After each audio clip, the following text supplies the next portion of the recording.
এবার নেটিজেনদের ব্যাপক সমালোচনার মুখে পড়েছেন এই মডেল অভিনেত্রী। মডেল ও ব্র্যান্ড প্রমোটর বারিশা হক মাঝে মধ্যেই চলে আসেন আলোচনায়।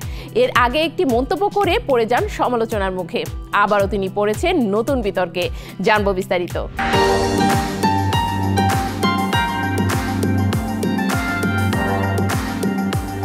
বাংলাদেশের শোবিজ অঙ্গনের মডেল অভিনেত্রী বারিশা হক। অভিনয়ের থেকে মডেলিংয়েই বেশি দেখা যায় তাকে। সামাজিক যোগাযোগ মাধ্যমে তাকে নিয়ে মাঝে মাঝেই হয় চর্চা। এবার নেটিজেনদের ব্যাপক সমালোচনার মুখে পড়েছেন এই মডেল অভিনেত্রী।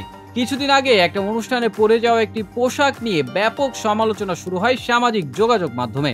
সমালোচনা হলেও বারিশা অবশ্য এতে তেমন গুরুত্ব দিচ্ছেন না। নেটিজেনদের অধিকাংশই করছেন নানা ধরনের নেতিবাচক মন্তব্য। পেশাগত কারণে বারিশাকে বিভিন্ন সময়ে পরিস্থিতি অনুযায়ী পোশাক পরতে হয়। তার জন্য অবশ্য বিভিন্ন সময়ে পড়তে হয়েছে তাকে নেতিবাচক মন্তব্যের মুখে। এই প্রসঙ্গে অবশ্য বারিশা হক কোনো মন্তব্যই করেননি কোনো মাধ্যমে। তবে তার ফেসবুক প্রোফাইল ঘুরলে দেখা যায় তিনি বেশ ব্যস্ত সময় পার করছেন তার কাজ নিয়ে। এর আগে ভারতীয় অভিনেত্রী তামান্না ভাটিয়ার সঙ্গে নিজের তুলনা করেন বারিশা হক। তামান্নার একটি ছবি আপলোড করে ক্যাপশনে বারিশা হক লিখেন, তামান্না ভাটিয়া আন্তর্জাতিক মানের তারকা, যিনি আমারও আপনাদেরও অনেক প্রিয়, বাংলাদেশের মেয়েদেরও খুব প্রিয়। সে কিন্তু জিরো ফিগারের নয়, বরং তার শরীরের মেদ নিয়েও স্টেজে আকর্ষণীয় পোশাকে সবাইকে মুগ্ধ করে তার প্রতিভায়। তামান্নার স্টেজ শো এর বেশ কয়েকটি ছবি ফেসবুকে প্রকাশ করেন বারিশা। তিনি আরও লেখেন, তাকে আমাদের দেশের মেয়েরা খুব প্রশংসায় ভাসিয়ে দেয়।